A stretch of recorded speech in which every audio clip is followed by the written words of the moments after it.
ओम नमः सिद्धेभ्यः ओम नमः सिद्धेभ्यः ओम नमः सिद्धेभ्यः। नमो अर्यन्ताणं नमो सिद्धाणं नमो आर्याणं नमो विद्यायाणं नमो गुरुवे सत्पुरुषाय। मंगले में मंगले करन वीतराग विज्ञान। नमो तार जाने में अरिहंतादि कर मंगल करे हुआ ग्रंथ करन की काज। जाते मिले समाज सब पावे निज पदिराज।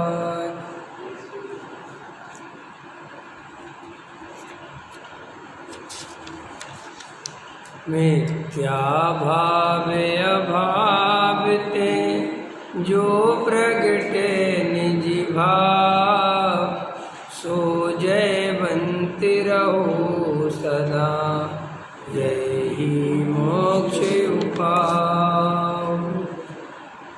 मोक्ष मार्ग प्रकाशक दूसरा अधिकार पृष्ठ क्रमांक 23। न्यारे न्यारे द्रव्य और अनादि से उसका संबंध ऐसा कैसे संभव है, ये चर्चा हो गई थी।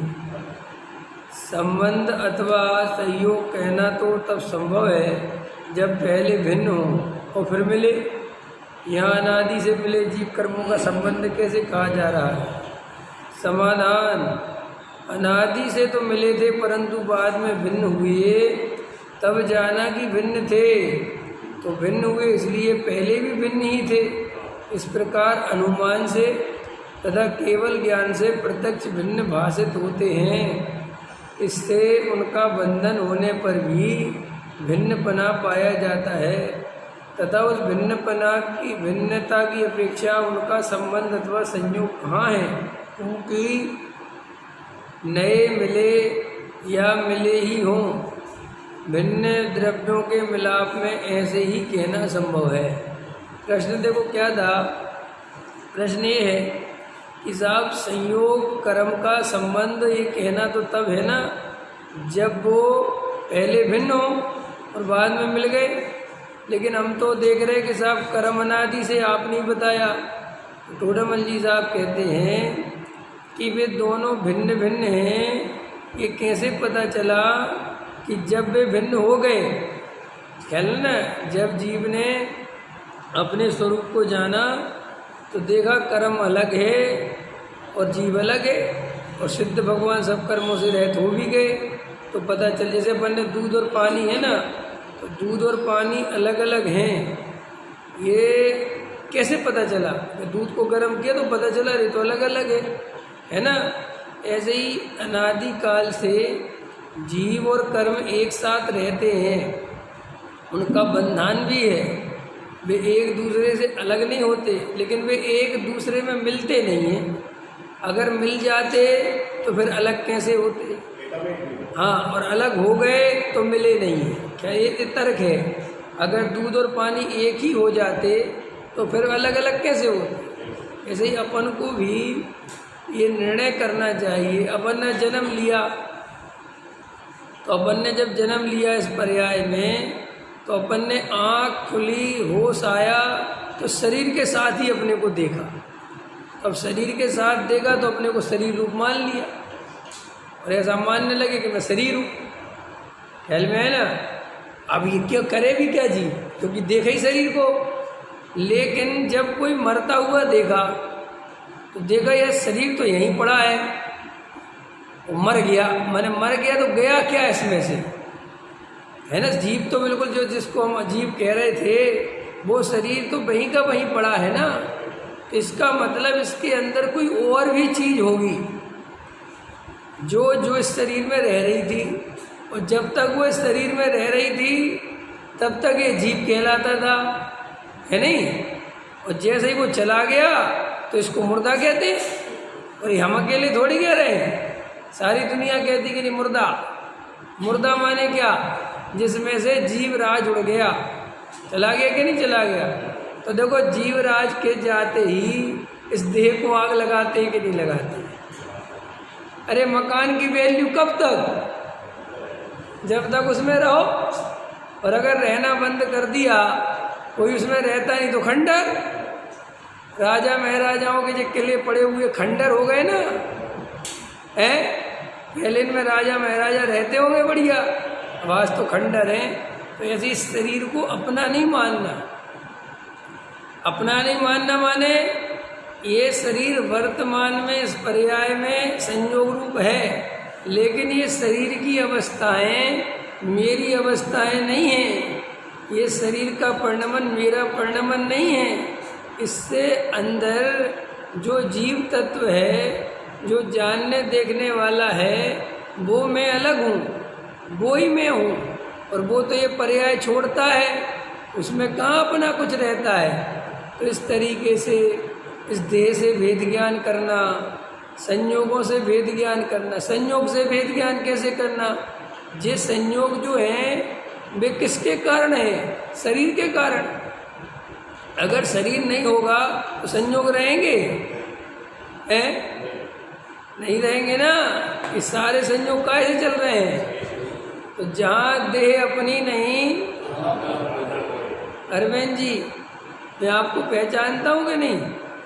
इस शरीर से पहचानता हूँ। अगर तुम अभी जाके अपना चेहरा बदलवा लो, है ना, कुछ आर्टिफिशियल चेहरा लगा लो, तो मुझे क्या पता आप कौन हो। तो अब वो कहते हैं कि सारे संबंध कैसे बन रहे हैं और तुम पागल हो जा रहे। संबंध देह से बन रहे और परेशान तुम हो रहे। अंत समझ में आया कि नहीं आया? तो भाई देह के संबंध को देह से ही माना करो, उसको आत्मा में मत मिलाया करो। अगर अपन मर जाएं और भूत बन के आ जाएं तो यही घर वाले अपन को भगवा देंगे यहाँ से, रखने नहीं, कहेंगे हम तुम्हें जानते ही नहीं। तुम कहोगे कि हम भैया इसी घर में तो रहते थे, वो कहेंगे भगो इधर से, निकलो। क्यों? कि हम तो देह से संबंध था, हमें क्या लेना देना तुमसे, कोई नहीं रखता। तो इसलिए जहाँ देह अपनी नहीं तहाँ न अपना कोई। तो फिर परद्रव्यों को अपना मान मान के क्यों परेशान होते हो? देखो हम इस पर्याय में एक दूसरे के सुख दुख में निमित्त बनते हैं। पत्नी पति के, पति पत्नी के, करता धरता कोई किसी का नहीं है। ये तो अपन पागलपन करते रहते हैं कि पत्नी है तो सुखी, ऐसा कुछ नहीं है। वह पति है तो सुख है, कोई सुख है ही नहीं। दो द्रव्यों के बीच में कोई संबंध है ही नहीं। हमें और आपको भी जो वर्तमान में जितना भी सुख या दुख हो रहा है वो अपनी उदय के अनुसार, जीव पर द्रव्य को दुख नहीं देता। बोलो, जब रोग और शोक होता है पत्नी और बच्चे वहीं बैठे रहते हैं कि नहीं? जरा सा सिरदर्द भी हो तो भी तुम्हारा सिरदर्द तुम ही को भोगना पड़ेगा। इतने सारे लोगों की तुमने मदद करी, बाल बच्चों को पाला पोसा, तो भी कोई सिरदर्द तुम्हारा ठीक कर देगा? है? रहेगा ही नहीं, कर सकने की व्यवस्था ही नहीं।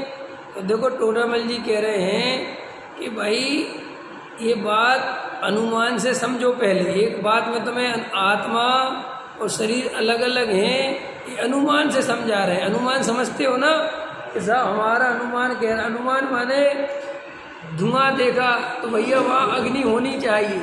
ऐसे ही जब शरीर यहीं पड़ा रहा और इसमें से कुछ निकल गया, इसका मतलब है जीव, और वो अलग अलग हैं। और मैं अपने को शरीर मानता हूँ, ये अज्ञान है, ऐसा अनुमान से निर्णय हो रहा है। फिर यही जीव अनुभव से निर्णय कर लेगा तो सम्यक दृष्टि बन जाएगा। भाई इतनी सीधी बात है। सम्यक दृष्टि कैसे बनते हैं? पहले बार बार देखो कि शरीर और आत्मा एक हो सकते हैं क्या, या एक हो गए क्या? इस पर्याय में मुझे कितने दिन रहना है? मैं ये शरीर हूँ कि आत्मा हूँ? ये सब बार बार विचार करोगे तो धीरे धीरे अंतरंग में बात जमेगी कि मैं शरीर नहीं हूँ, मैं आत्मा हूँ। ये बुढ़ापा किसका आता है, ये जवानी किसकी आती है? ये मेरी नहीं आती, मैं बिल्कुल चैतन्य हूँ। ऐसा जब अंदर में देखोगे तो धीरे धीरे अनुमान लगेगा। लेकिन देखने की फुर्सत नहीं है अपने पास। अपन इतने ज़्यादा तन्मय हैं पर पदार्थों में कि शांति से बैठे ही नहीं जाता। देखो, द्रव्य क्षेत्र काल भाव के अनुसार चीज़ें बदलती हैं, लेकिन अपन इतने मूर्ख होते हैं कि अपन परंपरा में जीते हैं, कुछ दिमाग नहीं लगाते हैं। जैसे अभी वर्तमान का जो स्थिति है, असली चलना योग्य है, असली काम करने योग्य है कि तुम अकेले बैठना सीखो। जो वर्तमान का काल है ना, इसने आदमी को शांति से बैठना बंद करा दिया, क्योंकि इतने साधन आ गए, इतनी बकवास चीज़ें। मोबाइल दुनिया की सबसे खतरनाक चीज़। त्याग करना हो तो मोबाइल का करो। हाँ, बकवास चीज़ों के पीछे लगे रहेंगे, ये नहीं करना, ये नहीं, अरे करो ये त्याग। बूढ़े हो जाएंगे, हरी नहीं खाएंगे, नहीं समझे, लेकिन मोबाइल का सेवन पूरा करेंगे। मोबाइल चाहिए, सबको चाहिए। कौन सा चाहिए मोबाइल? ना कोई धंधा करते हैं, ना कोई मतलब है, ना मोबाइल की ज़रूरत है, मोबाइल चाहिए। और उससे क्या होता है, लगे रहते हैं।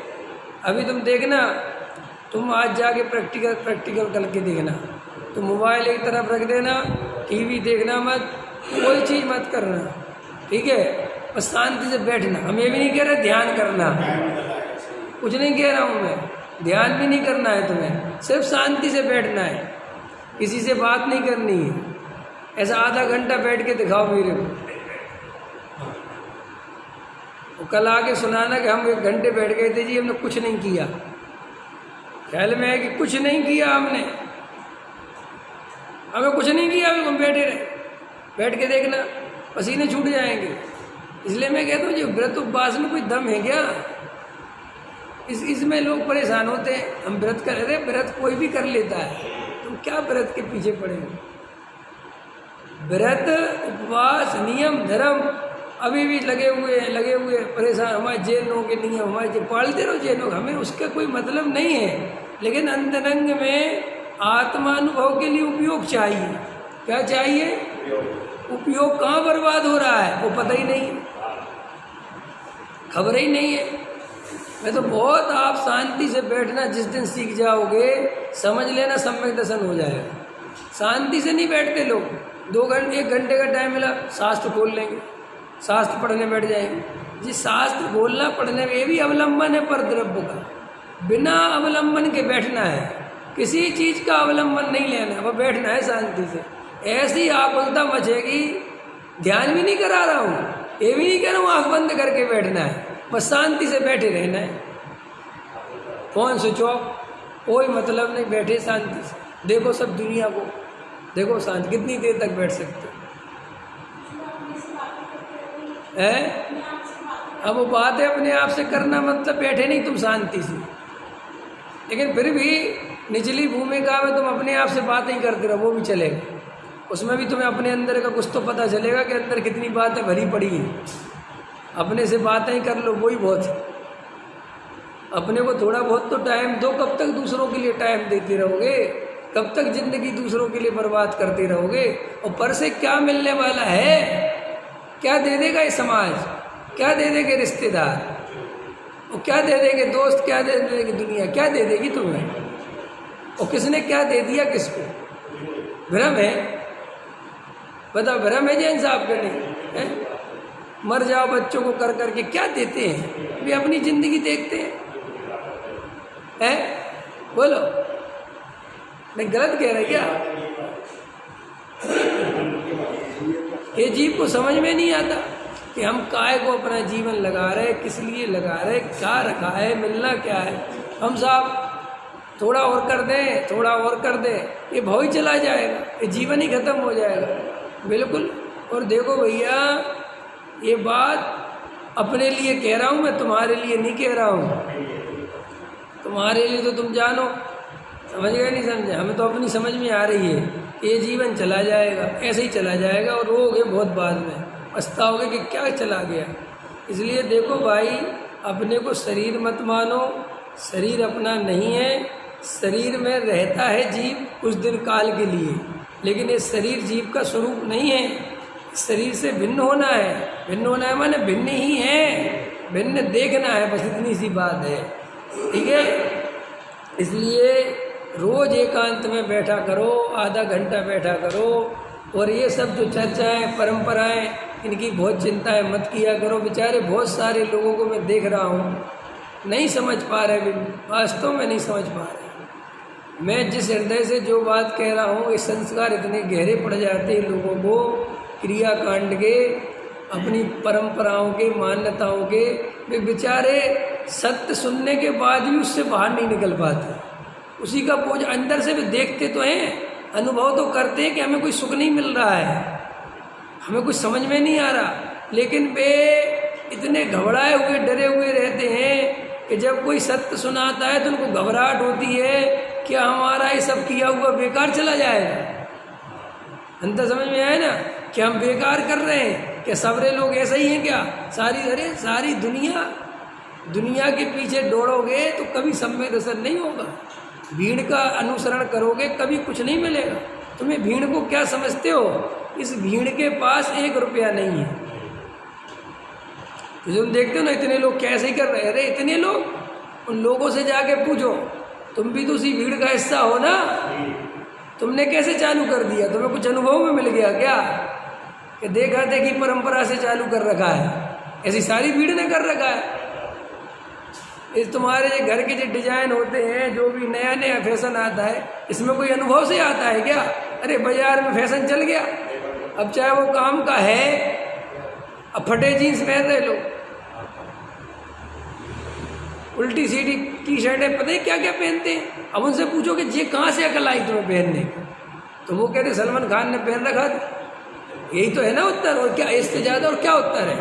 ऐसे तुमसे पूछो ये क्रिया तुमने कहाँ से सीखी, सब त्यागी वृत्ति से सीखी थी, उनने ऐसा बताया था। तुम्हारा खुद का है कुछ? खुद का हमारे पास 1 रुपया नहीं। इस सम्य शिखर का पहाड़ चढ़ जाते हैं ना लोग, तो लोग कहते हैं वहाँ बड़ी ताकत मिल जाए। ताकत वागत को बकवास बात है, बिल्कुल झूठ। तो तुम्हारे सम्य शिखर अकेले में ताकत मिलती है क्या? वैष्णो देवी वालों को नहीं मिलती, वे नहीं चढ़ जाते वैष्णो देवी, मक्का मदीना नहीं चले जाते लोग। बोलो तुमसे कठिन कठिन तीर्थ है, वे समुद्र पार करके क्या चले जाते? शक्ति मिल जाती वहाँ। अरे शक्ति वक्ति कुछ नहीं होती, अंदर मान्यता काम करती है। जब सारे लोग चढ़ रहे होते हैं तो मैं कैसे रह जाऊं? सारे लोग चढ़ रहे, ओ भैया महान पुण्य बनता है। तो भाई ये मान्यता से काम होता है। आपको ताकत कैसे? ताकत क्या होती है? मान्यता पड़ी अंदर, मान्यता। धीरे धीरे मान तो मैं कमजोर हो गया, अब मैं नहीं उठा सकता, तो मैं नहीं उठा सकता। बोलो लेबर वो इकट्ठा उठा के रख देती है, कर देती है अपन पर, तो क्या हमें ताकत नहीं है क्या? हमारे हम इकट्ठा नहीं उठा सकते, लेकिन हम उठा सकने की ताकत का प्रयोग ही नहीं करते ना। वो उठा रहा है तो उठा लेता है। तो इस तरीके से हमें ये सब मान्यताएं बदलनी पड़ेंगी, दिमाग लगाना पड़ेगा खुद का कि भाई मुझे खुद के अनुभव से कुछ सीखना है। मैं जीवन भर कब तक ये भीड़ के पीछे दौड़ूंगा? सारी दुनिया कह रही है सम्यक दर्शन लो, तो मैं भी कहने लगा सम्यक दर्शन लो। तुम्हें सम्यक दर्शन की जरूरत है। अच्छा एक बात, आप भीड़ को देख के भूख लगती है कि अकेले में ही भूख लगती है? भूख है ना, भूख जैन साहब, अकेले में लगती है कि भीड़ में ही लगती है? राजेश जी, भूख तो समझते हो ना, रोज लगती है। तो 10-15 लोगों को पता करते हो ये सबको लगे आई क्या भूख, तो मुझे भी लगनी चाहिए। ऐसा नहीं है ना, जंगल में भी हो, एक चिड़िया भी नहीं हो तो भूख लगती है। वो है तुम्हारी असली ज़रूरत। सम्यक दर्शन, अगर सम्यक दर्शन का माहौल क्रिएट हो गया तो हमें सम्यक दर्शन चाहिए। फैशन है ना, फैशन समझ गए नहीं? मुनि बनने का फैशन चल जाता है दुनिया में। हाँ, अभी श्वेतांबर परंपरा में बहुत है मुनि बनने का फैशन। अब आप कहोगे कि वैसे मजाक करते हो, उनके हेयर स्टाइल का नेचर, जैसे पैसा कमा ले अचानक छोड़ देगा वो। अब आप सोचते हो ये तो धार्मिक हो गया, जरूरी नहीं वो धार्मिक हो, लेकिन वो परंपरा में इस टाइप की चीज़ें हो रही हैं तो अपना ही मन करने लगता है कि मैं भी करके दिखा दूँ, मुझे भी नहीं चाहिए। ये सारी दुनिया ही मान के चलो संयम की ओर बढ़ जाए ना तो तुम अपने आप ही बढ़ जाओगे। तुम ये भी नहीं सोचोगे कि मैं बढ़ क्यों रहा हूँ। पहले अष्टमी चतुर्दशी का फैशन आया था बहुत भयंकर, समझ गए ना, अष्टमी चतुर्दशी हरी नहीं गाना, हरी नहीं गाना, हरी नहीं गाना, हरी नहीं गाना, तो बहुत सारे लोग छोड़ने लग गए। जो आलू खा रहे वे भी हरी को नहीं खा रहे, समझ गए ना। एक बार की घटना, अपने मोक्षों के बीच की घटना, यात्रा पे जा रहा था मैं कहीं, तो केला आया बस में, तो मैंने तो केला खा लिया। तो बोले साहब पंडित जी आज तो अष्टमी है। हमने हाँ तो मैं तो खाता। बोले अच्छा तो कोई बात। अब थोड़ी देर बाद मैंने देखा वो कचौड़ी खा रहे थे बाजार की। मैंने कहा आप कचौड़ी करें, इसमें हरी नहीं है। नहीं समझ नहीं आया। अब भाई भूख तो लगेगी, हमें तो पता है भूख तो लगेगी, लेकिन कचौड़ी खा सकते हैं, वो केला नहीं खा सकते। जबकि केल की कचौड़ी कितनी अशुद्ध है, लेकिन वो नियम है, लकीर के फकीर है, कोई खबर थोड़ी है कौन सा नियम बड़ा है कौन सा। टोडामल जी साहब ने साफ साफ लिखा पहले बड़ा पाप छोड़ना। क्या लिखा टोडामल जी ने? टोडामल जी साहब ने ऐसा नहीं लिखा कोई भी पाप छोड़ना। टोडामल जी ने क्रम बताया पाप छोड़ने का, कि पहले बड़ा पाप छोड़ना, फिर क्रम से धीरे धीरे जो उससे छोटा ऐसे छोड़ना। तो सबसे बड़ा पाप क्या है? और मिथ्यात्व की छोड़ने की किसको चिंता है बताओ? अरे हम तो इन त्यागी वृत्तियों से कह रहे हैं, किसको चिंता है? तो ये नियम धर्म पालते उनसे कह रहे हैं कि तुम्हें जितने नियम निभाने की चिंता है, हमारा नियम नहीं टूट जाए, हमारा ये नहीं हो जाए, उससे कई गुना चिंता मिथ्यात्व की होनी चाहिए। कह रहे मिथ्यात्व का सेवन नहीं होना चाहिए। और ऐसी मान्यता पड़ी हुई है कि साहब मिथ्यात्व तो अपने आप जाएगा, क्रिया तो पालनी पड़ेगी। ये और गजब गजब की पढ़ाई है कि मिथ्यात्व तो जाएगा अपने आप, जब सर्वज्ञ ने देखा होगा, और क्रिया हमें पालनी पड़ेगी। ऐसा है कि नहीं? ऐसा ही है, ऐसा ही है। इसलिए अभी पीछे किसी से बात हो रही थी, उनने साफ साफ मेरे से कहा कि साहब वो तो सारी बातें सही है, लेकिन क्रियाएं तो पालनी पड़ेंगी, अपने आप पल जाएंगी क्या? हमने कहा वो मुनिराज के सब तुम लोग सुनते रहते हो, तो मुनिराज की छोड़ो, अपन को तो पालना पड़ेगा। मुनिराज के सहज पालन होता है, लेकिन अपने को और मिथ्यात्व सहज जाएगा, जब योग्यता होगी तब जाएगा जी। अपन अब क्या कर सकते हैं? ऐसी मान्यता जिनकी है वे मिथ्यात्व का नाश करेंगे कैसे? कैसे करोगे? क्योंकि तुमने अपनी ताकत तो सारी लगा दी जगत के कामों में, और बहुत सारे जीवन लोग ऐसे ही चला देते हैं, कुछ नहीं पता। ये बात मैंने क्यों उठाई? ये बात मैंने इसलिए उठाई तुमसे कि तुम देह और आत्मा का भेद ज्ञान कर ही नहीं रहे हो। तुम समझने को राजी नहीं हो कि देह अलग है आत्मा अलग है। कि साहब हम तो मानते हैं, मानना नहीं, अनुभव करना, अनुभव करना। देखो जीव शरीर रूप ही दिखता है, शरीर रूप ही देखता है, शरीर रूप ही अनुभवता है। लेकिन टोडामल जी साहब कहते हैं कि जब आत्मा का इस देह से वियोग होता है तो देह यहीं पड़ी रह जाती है, तब तो तू निर्णय कर सकता है कि आत्मा अलग है और देह, तब तो कर सकते हो ना निर्णय कि मर के ही निर्णय करोगे। अच्छा मर के निर्णय करोगे कि नहीं? नहीं करोगे ना। सुनो, जिन लोगों को ऐसा लगता है कि मर के तो कुछ पछताने का भी अवसर नहीं है, क्योंकि जैसे ये देह छूटेगी तुम्हें 1 सेकंड का टाइम नहीं मिलेगा, तुरंत नई पर्याय मिलेगी और बस खत्म।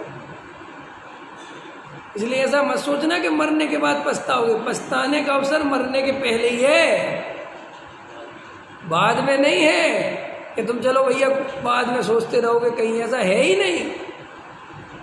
और अभी ये काम नहीं किया तो कब करोगे? कौन सा काम? कौन सा काम करना है? वेद ज्ञान। भेद ज्ञान करो। तो क्या शर्त लगाई? एकांत में शांति से बैठना सीखना है सबको।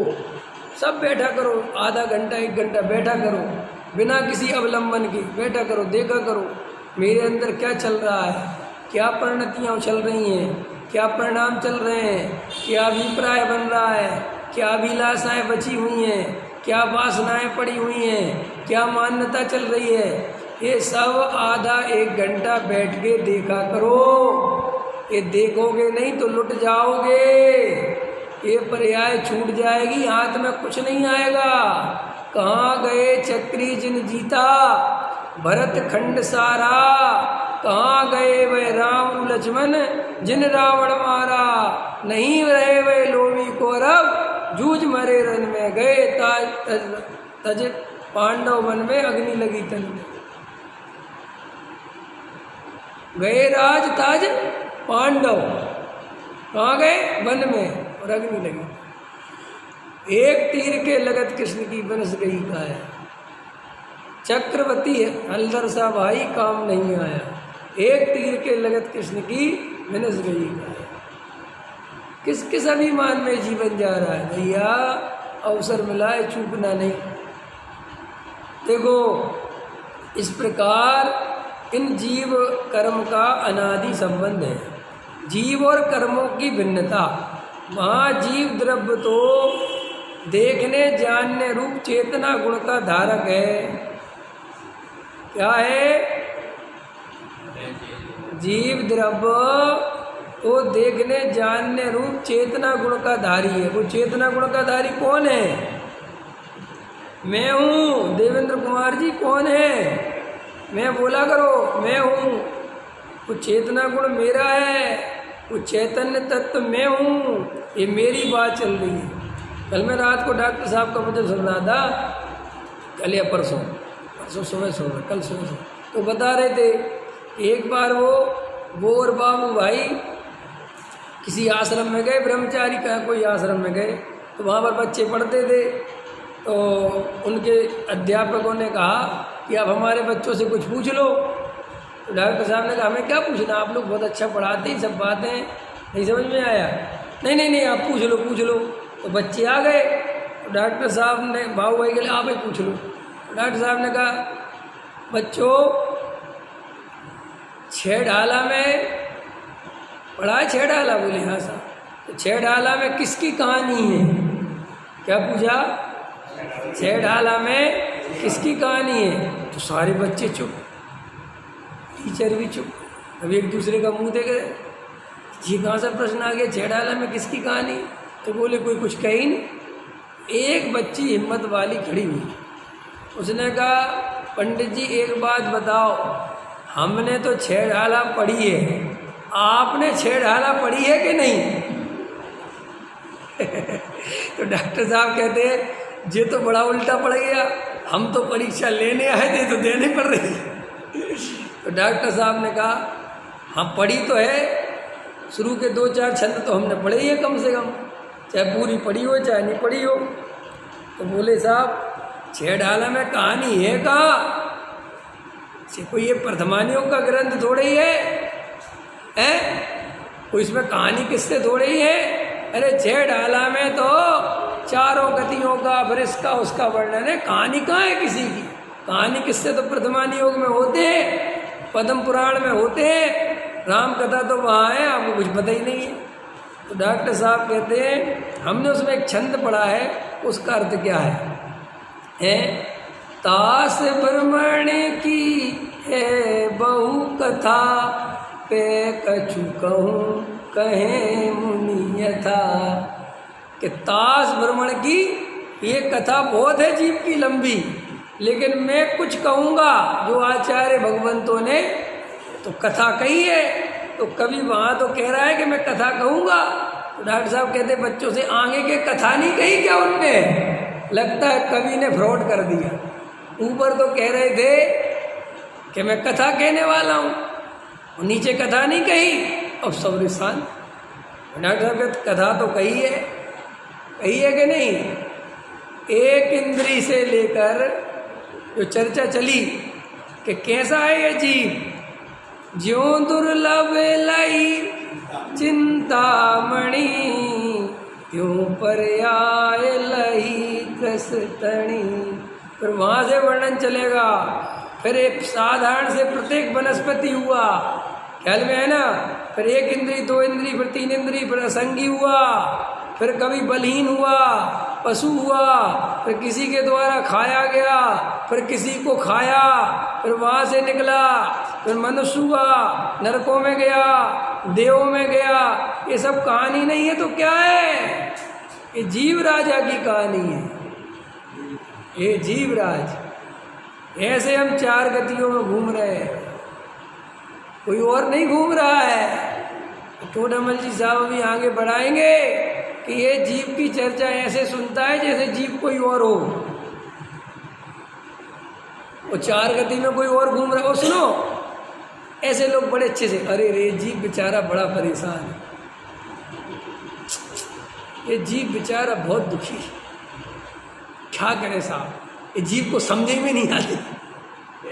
चार गति में घूम रहा बेचारा, अरे रे, कभी नरक के डंडे खाए, कभी त्रेंच गति चला गया, अरे कुछ पता नहीं इस बेचारे जीव को। ऐसे समझाता है जैसे वो जीव कोई और हो और ये डंडे कोई और खा के आया हो।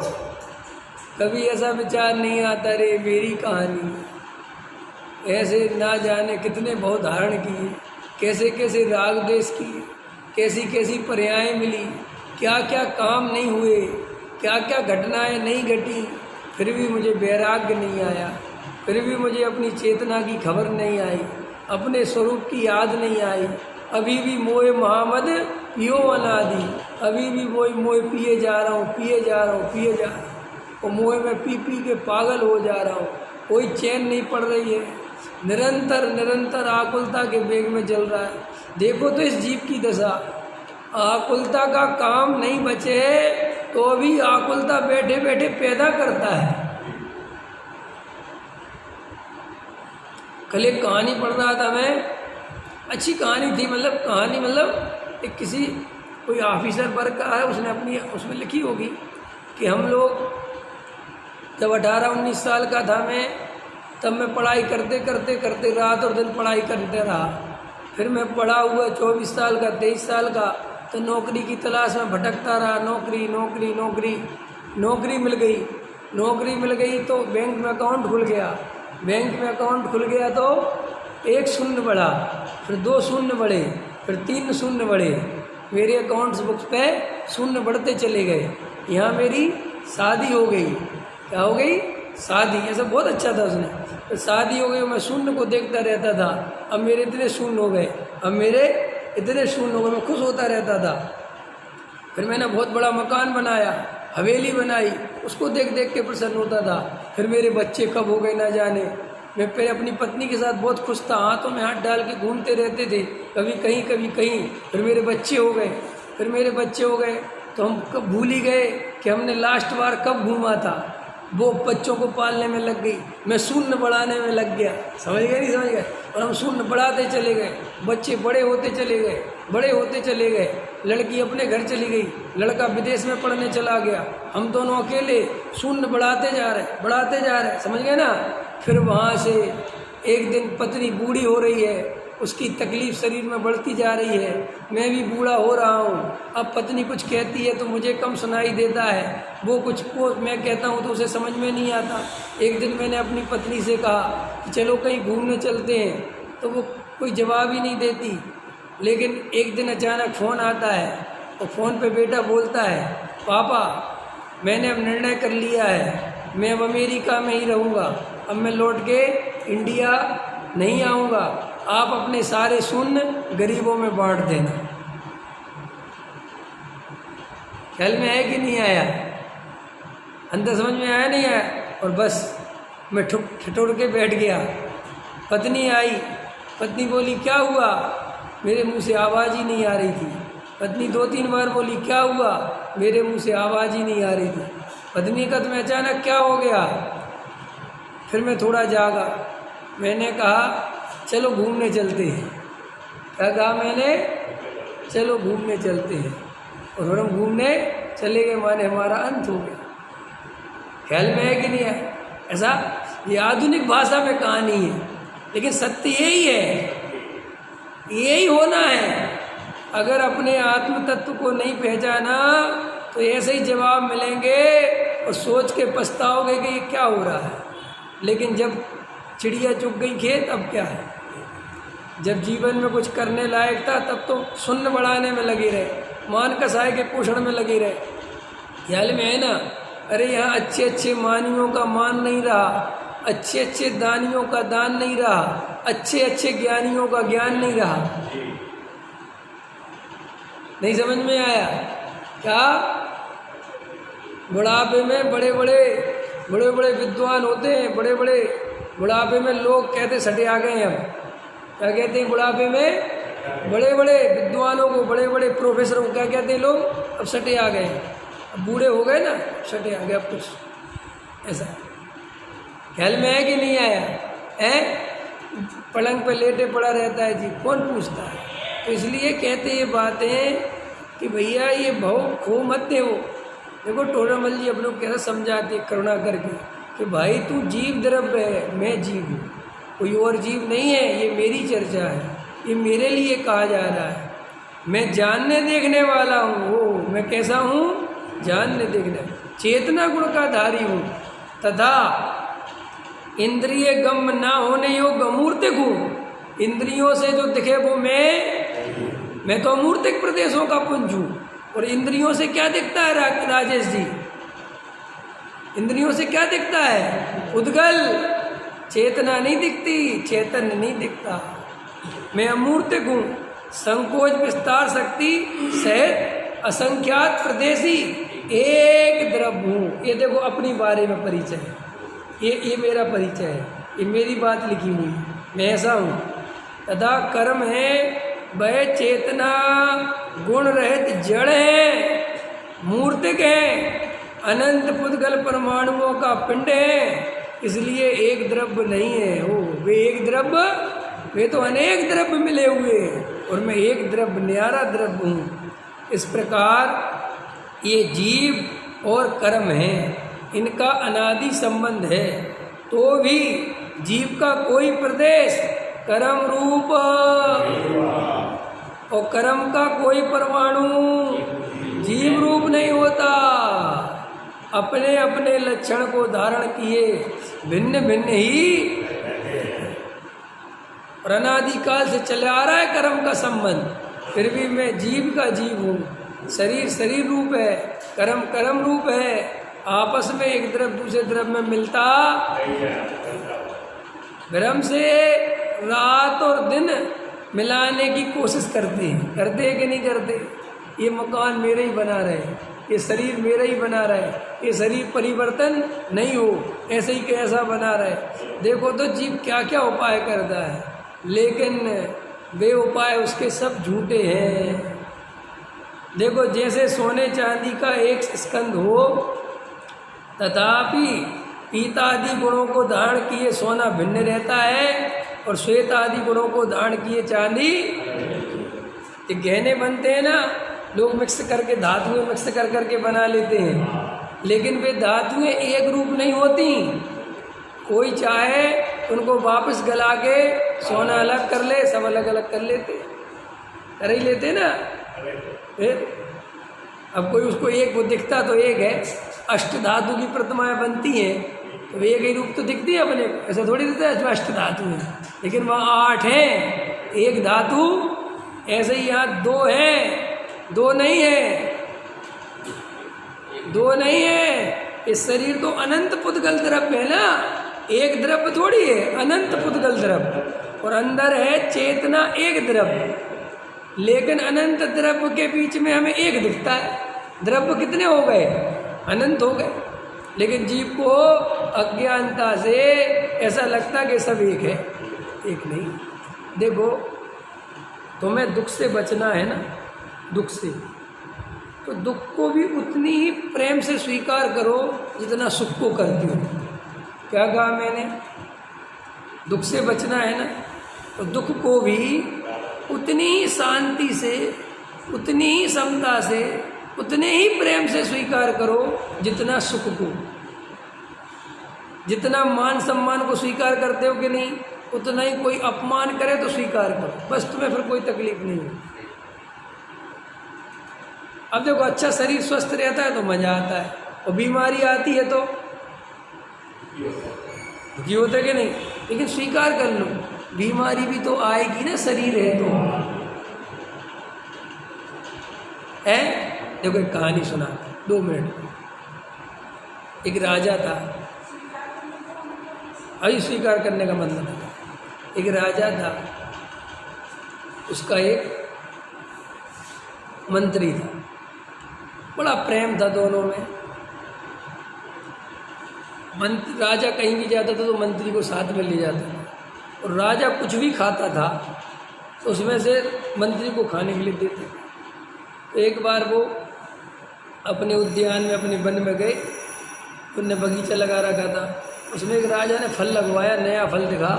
राजा ने कहा ये तोड़ो, ये तोड़ा तो राजा ने वो फल सवारा, एक कली अपने मंत्री को दी, मंत्री ने खाया, मंत्री ने कहा एक कली और दो राजा, तो राजा ने एक कली और दे दी। मंत्री ने कहा एक कली और दो राजा, तो राजा कहने लगा यार ये मंत्री को क्या हो रहा है, इतना स्वादिष्ट है क्या ये फल, ख्याल में आया कि नहीं आया। तो वो कहता राजा एक कली और दो, राजा ने एक और दी, देव लास्ट की एक बची, कह रहा वो भी चाहिए मुझे।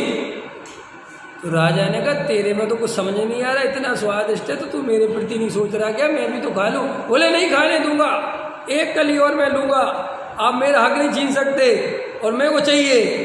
तो राजा को रहा नहीं गया, तो राजा ने कहा इतना क्या टेस्ट है, और राजा ने एक हाँक मुंह में रखी, इतनी कड़वी, जहर से भी कड़वी, तो राजा ने थूकी। राजा मंत्री से कहा तू पागल है, इस फल को स्वादिष्ट कहता है, इतना कड़वा है।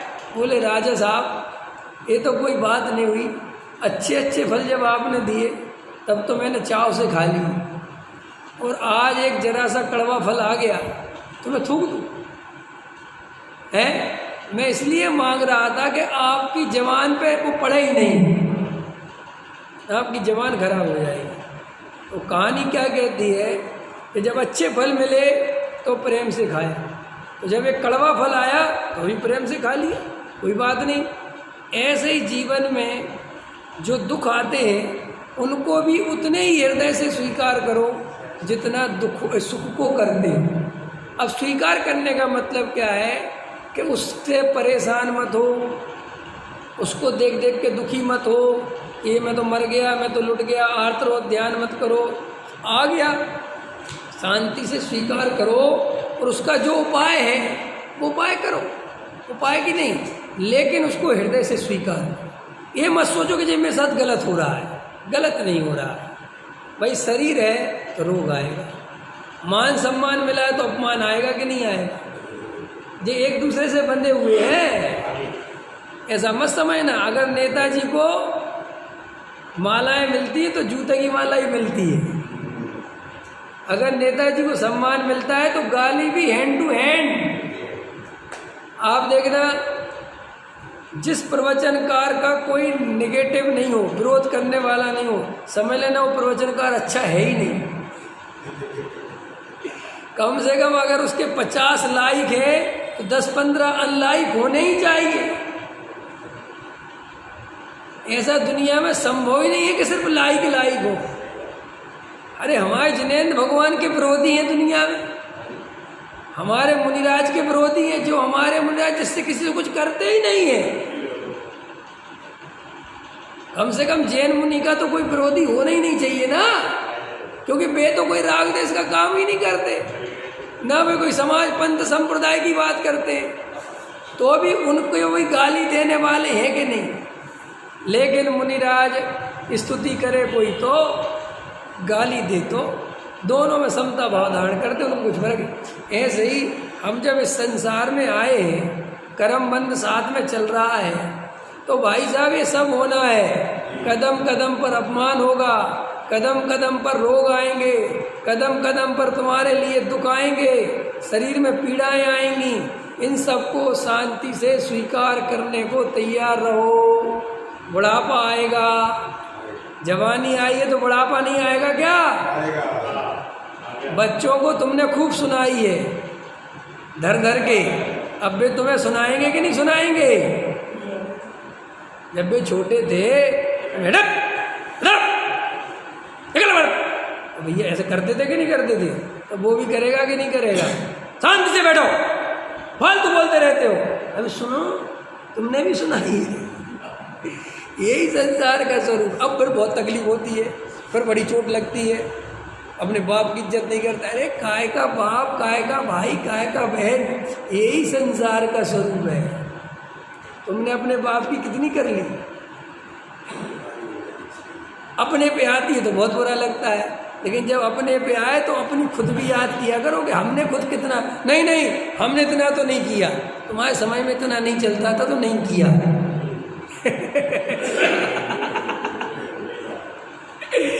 अरे मैं तो अभी से तैयार हूँ कि मुझे तो और ज़्यादा तकलीफ मिलने वाली है, क्योंकि उसके समय में तो हो ही जाए, हो सकता है वो मेरा ही बेटा निकले, अमेरिका से फोन कर दे कि अब तुम देख लेना अपनी जुगाड़ पानी। तो क्या डरना है? मैं तो हमेशा कहता हूँ इन बातों में बिल्कुल अभी से मजबूत रहो, कुछ सोचना ही नहीं है, दिमाग लगाना ही नहीं है। यही संसार का स्वरूप है। संसार के स्वरूप से लड़ोगे नहीं और स्वीकार करोगे तो इतने आनंद में रहोगे कि तुमसे ज़्यादा कोई आनंद में नहीं रहेगा। हमारे बच्चे भी कहेंगे यार अपने पिताजी बहुत आनंद में रहते भाई। क्यों? कि जब हमने मान को इतने अच्छे से स्वीकार किया है तो अपमान को भी स्वीकार करेंगे, सहजता से करेंगे।